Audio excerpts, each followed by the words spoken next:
Bonjour à tous, j'espère que vous allez bien. Ravi de vous retrouver au lendemain de cette victoire dans le Classico 3-2 du Real Madrid. Un match, une victoire qui scelle assurément le destin de la Liga. Et on va y revenir tranquillement à travers notre revue de presse. Campeón à la une de Marca tout d'abord. Extase totale au Bernabéu avec le but de Bellingham en fin de match. Le Real Madrid est proche de la Liga, 11 points d'avance sur le Barça. Lucas Vazquez hors norme et Xavi qui explose contre l'arbitrage avec un but fantôme non accordé au FC Barcelone. Du côté de As, champion virtuel, Bellingham dans le temps additionnel met fin au championnat au terme d'un classico passionnant. Le but fantôme de Lamine ouvre le débat sur la goal line technologie en Liga.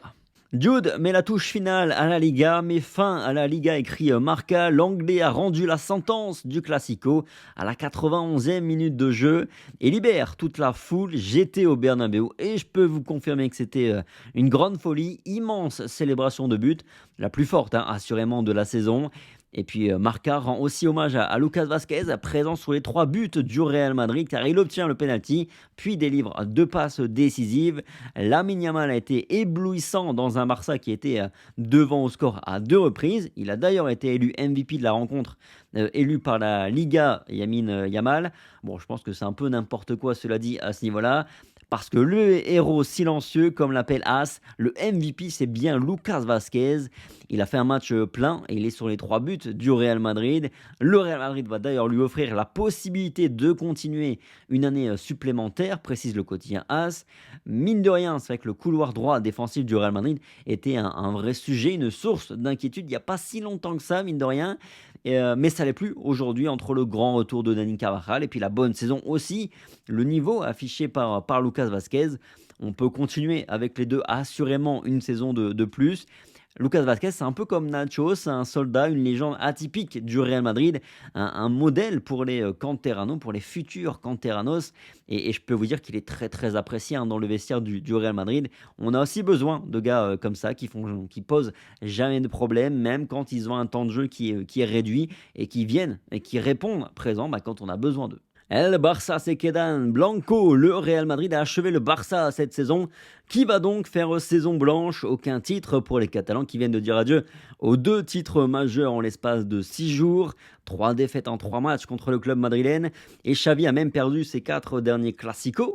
Tout ça, c'est bon aussi pour Carlo Ancelotti qui n'avait pas de très bons chiffres dans les classicos. Alors, comme souvent, Xavi a fait sa pleureuse avant de faire son autocritique, même si je suis d'accord, je pense qu'on est tous d'accord sur un point, c'est pour dire qu'il est honteux que la goal line technologie ne soit pas utilisée en Liga, et ça juste parce que Javier Tebas et consorts refusent de payer les 3, 4, 5 millions d'euros à l'année pour utiliser ce service. En tout cas, des analyses de Canal+, Bein Sport ou encore Relevo montrent que le ballon n'était pas entièrement entré et donc que ce n'était pas but. Mais enfin, quoi qu'il arrive, de toute façon, il faut une image claire prouvant que le ballon est entièrement entré dans le but pour qu'il soit validé.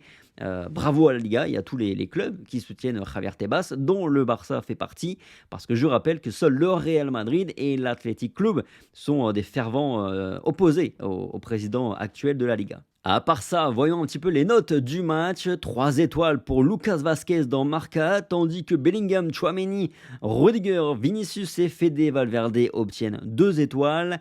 1 étoile pour tous les autres. Du côté de As, il y a un peu plus de générosité. 3 pics aussi pour Luka Modric, 1 pic pour Camavinga, Lunin et Rodrigo, 2 pics pour tous les autres.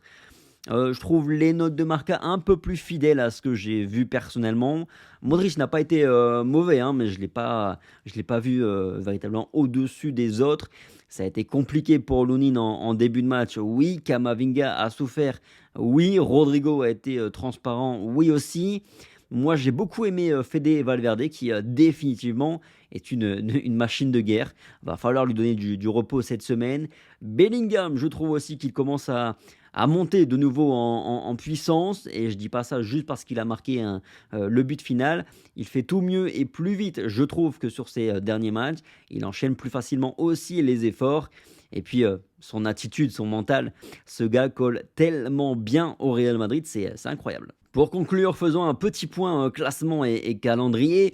11 points d'avance sur le Barça donc, 13 points sur Girona, 20 points d'avance sur le voisin l'Atlético de Madrid, LOL.